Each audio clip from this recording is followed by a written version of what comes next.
Hi friends, நான் உங்கள் SK. இன்றைக்கி நம்ம பார்க்க போகிற குட்டி ஷார்ட்ஸ். நம்ம உலகத்தில் ஆயினுக்கிற பிரச்சனைலாம் உங்களுக்கு தெரியும். இப்போ இருக்கிற நிலைமைக்கு அவன் நம்மக்கிட்ட காசு வாங்கிட்டான், இவன் நம்மளுக்கு கடன் கொடுக்கணும், அவனை பழி வாங்கணும், இவனை பழி வாங்கணுன்ட்டு எல்லாரும் சுற்றிக்கிட்டு இருக்காங்க. ஆனால் நம்மளோட வாழ்க்கை வந்துட்டு ஒரு நிமிஷத்துக்குள்ளே முடிஞ்சு போயிடுது. நான் எதை பற்றி பேசுகிறேன்னு உங்களுக்கெல்லாம் தெரிஞ்சிருக்கோன்னு நினைக்கிறேன். ஏர் இந்தியாவை பற்றி தான் நான் பேச போகிறேன். வாங்க வீடியோக்குள்ளே போகலாம். 2 நாளைக்கு முன்னாடி நம்மளெல்லாம் உலுக்கி எடுத்த ஒரு சம்பவம் நடந்துச்சு. Ahmedabad to London AI-171 Dreamliner 787 என்ற ஏர் போயிங் இந்த அகமதாபாத்லேருந்து கிளம்பி சில மணி நேரத்திலேயே அது ஒரு விபத்துக்குள்ளே ஆளாயிடுச்சு. என்ன நடந்ததுன்னு உங்களுக்கெல்லாம் தெரியுங்களா?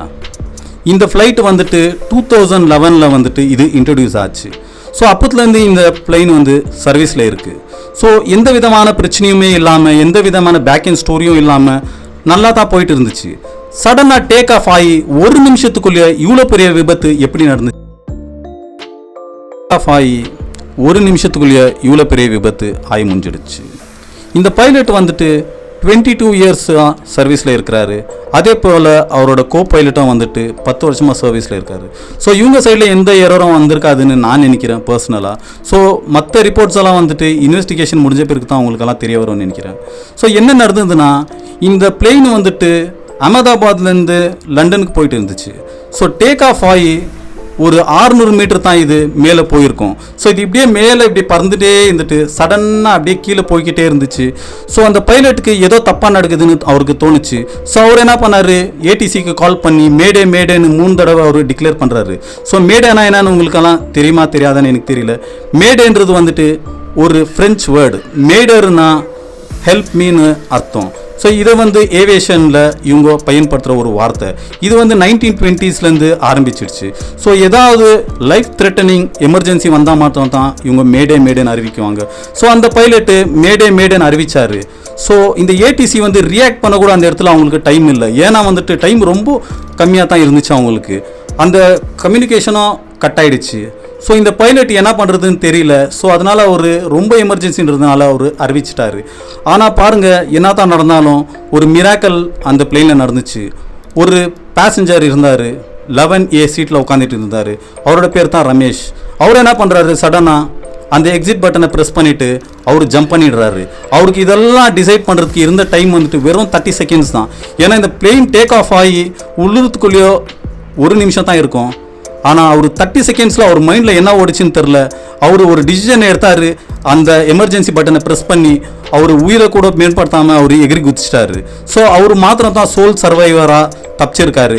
அவர் வந்துட்டு அந்த பத்திரிக்கை நண்பர்களையும் அப்புறமா அந்த மெடிக்கல் டீமை பார்த்து நடந்து வந்துக்கிட்டே இருக்காரு. அதெல்லாம் நீங்கள் வீடியோவில் பார்த்துருப்பீங்க. ஸோ அவரை கூட இப்போ ரீசெண்டாக இன்டர்வியூ எடுத்தாங்க. அதே போல் இந்த ஃப்ளைட்டு வந்துட்டு கிராஷ் ஆன இடம் வந்துட்டு ஒரு ஹாஸ்டல். அந்த இடத்துல வந்து டாக்டருங்கெல்லாம் படிக்கிற ஒரு ஹாஸ்டலில் கிட்டத்தட்ட இப்போ வந்து ரிப்போர்ட் பிரகாரம் ஒரு 6லேருந்து 10 பேர் வரைக்கும் உயிரிழந்திருக்காங்கன்ட்டு ஒரு ரிப்போர்ட்டு. கிட்டத்தட்ட ஒரு 50 பேர் மருத்துவமனையில் இருக்காங்க. ஸோ இதுக்கெல்லாம் என்ன காரணம்? ஆஸ் பர் மான்ட்ரியல் அக்ரிமெண்ட் பிரகாரம் இந்த ஏவியேஷன் ஒரு அக்ரிமெண்ட்டை போட்டாங்க. அதாவது ஏதாச்சும் இந்த மாதிரி ஃப்ளைட் கிராஷோ இல்லை கேசுலிட்டிஸ் ஆனாக்கா தலா ஒருத்தருக்கும் வந்துட்டு 1 கோடி கொடுக்கணும்னு சொல்லிட்டு. ஸோ இப்போ ஏர் இந்தியா அறிவிச்சிருக்கு 1,80,00,000 ஈச் அண்ட் எவ்ரி பேசஞ்சரோட ஃபேமிலிஸ்க்கு கொடுக்குறேன்னு சொல்லிட்டு. நான் இவங்களெல்லாம் பார்த்து ஒரு கேள்வி கேட்குறேன். இப்போ நீங்கள் வந்துட்டு அவங்களுக்கு 1 கோடியோ இல்லை 2 கோடியோ காசு கொடுத்துட்றீங்க. அதனால் அந்த உயிரை வந்து திருப்பி வருமா? இதிலேருந்து இவங்கெல்லாம் ட்ராவல் பண்ணவங்கலாம் வந்து சாதாரண ஆள் கிடையாது. எல்லாமே வந்துட்டு இந்தியாவில் நல்லா வசதியாக இருக்கிறவங்க. அதே போல் இங்கிலாந்துலேருந்து ஒரு 52 நேஷ்னல்ஸ் இருந்தாங்க, போர்ச்சுகீஸ் நேஷ்னல்ஸ் இருந்தாங்க, கனடா நேஷ்னல்ஸ் இருந்தாங்க. அதிகபட்சமாக இந்தியன் நேஷ்னல்ஸ் தான் இதில் ட்ராவல் பண்ணாங்க. இவங்களாம் கோடீஸ்வரன் தானே. இவங்களுக்கு என்னத்துக்கு பணம்? இவங்க வந்து திருப்பி வந்து நான் உங்களுக்கு 3 கோடி கொடுக்குறேன், இந்த உயிரெல்லாம் உங்களால் திருப்பி கொடுக்க முடியுமான்னு கேட்டால் இவங்ககிட்ட என்ன பதில் இருக்குது?